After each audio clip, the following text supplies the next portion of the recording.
Hi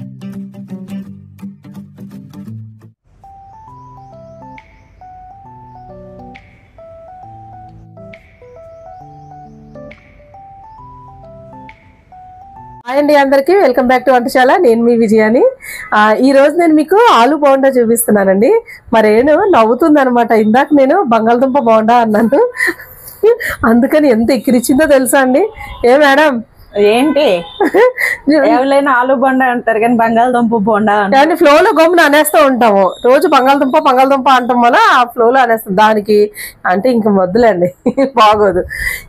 ఏం చేద్దాం అనుకున్నట్టు పొద్దున్నే ఈరోజు వీడియో స్టార్ట్ చేసేద్దామంటే 3 రోజులు వర్షం అంటండి ఇక్కడ బొల్లారంలో. అంటే మా బొల్లారంలో వర్షం వస్తుంది. హైదరాబాద్ అంతా అలాగే ఉంది, వరదల్లా పారిపోతుంది మొత్తం వర్షం. జాగ్రత్తగా ఉండండి లోతట్టు ప్రాంతాల వాళ్ళు. అయితే సామాన్లు సగం చదిరిన తర్వాత నేను వద్దని చెప్పాను. ఇవి అంటే ఇటు ఏమైనా చల్లు కొడితే మొత్తం తడిసిపోయి మరకలు పడిపోతుందండి. తోమలేకపోతున్నాను ఈ మధ్య. అయితే చాలా ఇబ్బంది అయిపోతుంది. మొన్నే వరలక్ష్మి పూజకి తోమాను, మళ్ళీ వినాయక చవితికి తోమాలంటే ఎలా తోముతాను, ఓపిక లేదు. అందుకే జాగ్రత్తగా చూసుకుంటున్నాను అనమాట. అయితే ఈరోజు మీ అందరికీ ఆలు బోండా నేను ఎలా చేస్తానో చూపిస్తానండి మీకు. బంగాళదుంపలు ఉడకబెట్టడం చూపించడం ఎందుకని చెప్పేసి ఉడకబెట్టినయే మీకు నేను చూపిస్తున్నాను. ఒక 3 బంగాళదుంపలు, ఇది సగం ఇరిచాను అనమాట, అందుకే 4 కింద కనపడుతుంది, ఇరిగిపోయింది. 3 విజిల్స్ వస్తే సరిపోద్ది. ఒక్కొక్కసారి 1 విజిల్కే ఉడికిపోతాయండి బంగాళదుంపలు, సీజన్ బట్టి. ఎందుకో ఇంక ఇలాగా మెదిపేసుకోవాలి. బంగాళదుంపల్ని మెదిపేసుకుని పక్కన పెట్టుకోండి. ఓకే, గ్యాస్ చేసేసుకుని పెట్టుకోండి. ఒక గిన్నె పెట్టుకుని మూకుడి ఆయిల్ వేసుకోండి. పోపుకి ఆవాలు ఒక 1/2 టీ స్పూన్ వేసుకోండి, లేదా 1/4 టీ స్పూన్ వేసుకున్నా సరే. జీలకర్ర ఒక 1/2 టీ స్పూన్. ఆవాలు జీలకర్ర బాగా వేగాలి. దాని తర్వాత 1 స్పూను మినపప్పు, 1.5 స్పూను శనగపప్పు ఇవ్వండి. పప్పులు బాగా వేగనివ్వాలండి. పప్పులు బాగా వేగితే, వేగలేదంటే పచ్చిగా ఉంటాయి అనమాట. మనకి ఏంటంటే సరిగ్గా నవలాడు, కరకరలాడుతూ ఉండవు. ఇవ్వండి పప్పులు ఇలా వేగిపోవాలి. ఓకే, ఇలా వేగిపోయిన తర్వాత ఉల్లిపాయలు, 1 ఉల్లిపాయ, పెద్ద ఉల్లిపాయ కట్ చేస్తా సరే, ఇలా వేసేసుకుని వేయించుకోండి. ఉల్లిపాయ మన ఆప్షనల్ అండి, వేసుకుంటే వేసుకోవచ్చు, లేకపోతే లేదు. నేనైతే వేస్తున్నాను. 1 పెద్ద ఉల్లిపాయ వేసాను నేను. అలాగే కరివేపాకు బాగా వేగనివ్వాలి వీటిని. పచ్చిమిరపకాయలు ఒక 10 చిన్న చిన్న ముక్కల కింద కట్ చేసేసుకుని వేస్తున్నాను. కారం బట్టి చూసుకుని వేసుకోండి. పచ్చిమిరపకాయలు ఎక్కువ కారం తినేటట్టయితే, లేదంటే ఒక 5 అలా వేసుకోండి. ఓకే, ఉల్లిపాయ ఇది వేగిపోయించండి. మరి మనం కూరకు వేగినట్టు ఎర్రగా అది వేగిపోకూడదండి. 1 స్పూన్ ఉప్పు వేస్తున్నాను. ఉప్పు రుచికి తగ్గట్టుగా చూసుకుని వేసుకోండి.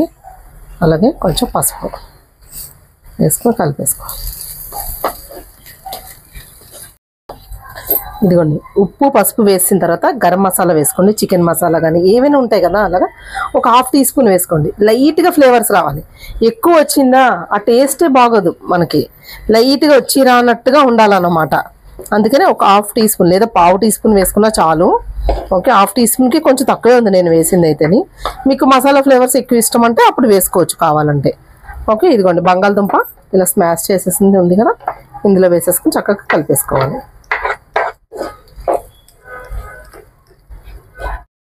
ఇదిగోండి ఇందులో కొత్తిమీర కూడా వేసుకుని 1 నిమిషం పాటు, 1-2 నిమిషాల పాటు దీన్ని బంగాళదుంప ముద్ద వేసేసుకున్నాక లైట్గా వేగినట్టుగా ఇలాగ అవ్వాలండి. మనం ఉడకబెట్టి తీసేసాం కదా, పచ్చిగా అంటే పచ్చివాసన వచ్చినట్టు ఉంటుంది బంగాళదుంప కూడాను.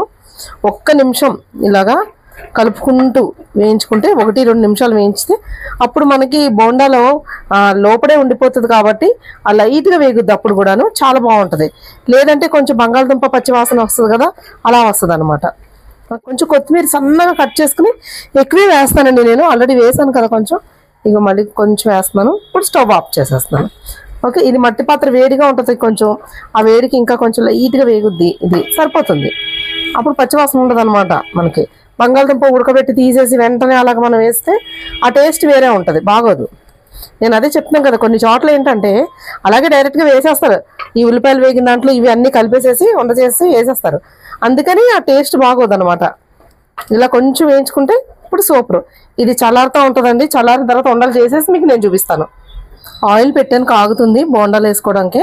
ఇంకా శనగపిండి 1 కప్పు, 2 స్పూన్లు లేదా 1 స్పూన్ వేసుకున్నా సరే బియ్యం పిండి. మరి ఇలా మెత్తగా ఉండకుండా ఉండడానికి అనమాట. ఇందులో 1/4 టీ స్పూన్ అంతా ఉప్పు వేసుకోండి. రంగు కోసం కొద్దిగా చిటికెడు పసుపు, లైట్గా చిటికెడు సోడా వేసుకోండి. మరీ ఎక్కువ వేసేయకూడదు. శనగపిండి వాటిల్లో ముఖ్యంగా వేసుకోవాల్సింది వాము, కంపల్సరీ వేసుకోవాలి. తొందరగా అరుగుద్ది, లేదా శనగపిండి అరగదు. పామ్ ఇలా నలిపేసుకుని వేసుకుంటే అప్పుడు మంచి ఫ్లేవర్ వస్తుంది.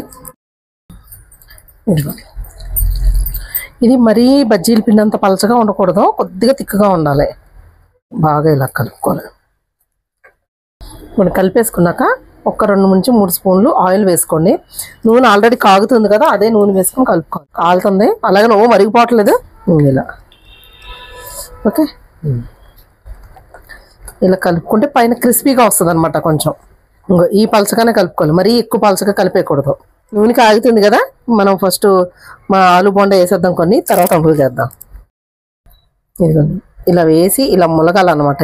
ఇది ఓకే, ఇలా వేసిన వెంటనే ఇలా చూడండి. ఇలా మీకు రాకపోతే ఏదైనా స్పూన్తో తీసుకుని వేసుకోండి. మనకి బూర్లు అది వేయడం అలవాటు ఉన్న వాళ్ళకి చాలా బాగా ఈజీగా వచ్చేద్ది అనమాట. ఓకే,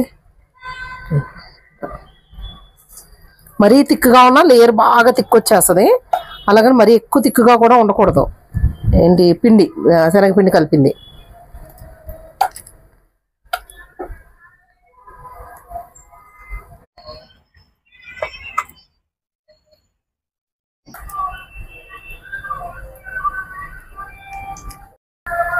ఇవ్వండి, చూడండి ఎంత చక్కగా వచ్చే బోండాలు. ఫస్ట్ సిమ్లోనే ఉంచాను, ఇప్పుడు మంట మీడియం ఫ్లేమ్లో పెట్టాను. వేసేటప్పుడు సిమ్లో పెట్టుకోండి. మరీ నూనె ఎక్కువ కాగింది అనుకోండి, అప్పుడు ఏమవుతుందంటే వేసిన వెంటనే కలర్ వచ్చేసి అవి సరిగ్గా లోపల వేగం అనమాట. అందుకు ఓకే. అదేంటి విజయ్, బూర్లకు తిప్పినట్లు తిప్పుతాను వీటికి కూడా. మనం ఇలా తిప్పామనుకో, ఇలా రౌండ్గా వేసుకునే బోండాలైనా ఏమైనా మన మైసూరు బోండాలైనా, ఇవి ఆలు బోండా అయినా, లేకపోతే బూర్లైనా కానీ పాలు పుంజులైనా ఇలాగే తిప్పాలి.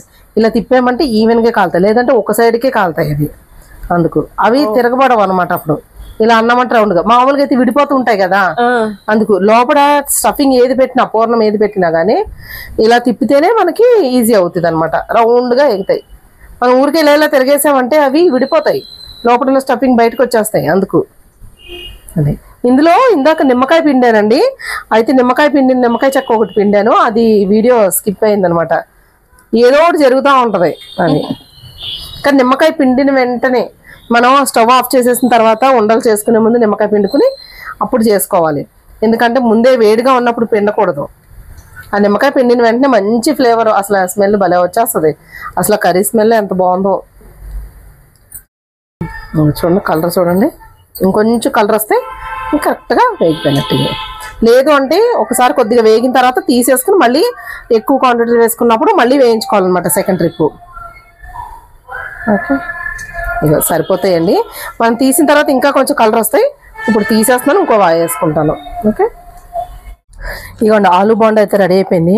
వర్షం నేను బోండాలు వేసి ఇక్కడ తీసుకొచ్చాడ వచ్చింది, ఆగిపోయింది, కొంచెం ఆరిపోయింది. ఇది ఇప్పుడు మళ్ళీ వస్తుంది. ఈ లోపల మధ్యలో ఎన్నిసార్లు మరేను బట్టలు తీసింది వేసింది, బట్టలు తీసింది వేసింది, ఇదే పని జరుగుతుంది. మా బల్లారంలో, మా కొంపల్లి బల్లారంలో వర్షం వస్తుంది. మరి మీ ఇంటి దగ్గర వర్షం వస్తుందా, రావట్లేదా చెప్పండి. ఇక బోండా చూపిస్తారండి. చూడండి భలే ఉంది కదా లేయర్. అసలు దీంతో పాటే తింటేనే బాగుంటుంది. ఆలు బోండా వేడివేడిగా బాగుంటుందా, చల్లారేక బాగుంటుంది చెప్పండి. వేడివేడిగానే బాగుంటుంది, చల్లారేక ఏం బాగోదండి. ఇది వేడివేడిగా తింటేనే బాగుంటాయి కొన్ని. మన అరటికాయ బజ్జీ చేశానండి, అది కూడా చాలా బాగుందన్నమాట. ఆ మసాలా ఫ్లేవర్స్ అవన్నీ కూడా అలా చేసిన గంట సేపు అయినా కానీ అసలు ఆ క్రిస్పీనెస్ తగ్గలేదు, అంత బాగుంది. అలాంటి మంచి మంచి టిప్స్ ఉపయోగించి చేశాను, మా అక్క వాళ్ళు చెప్పారని.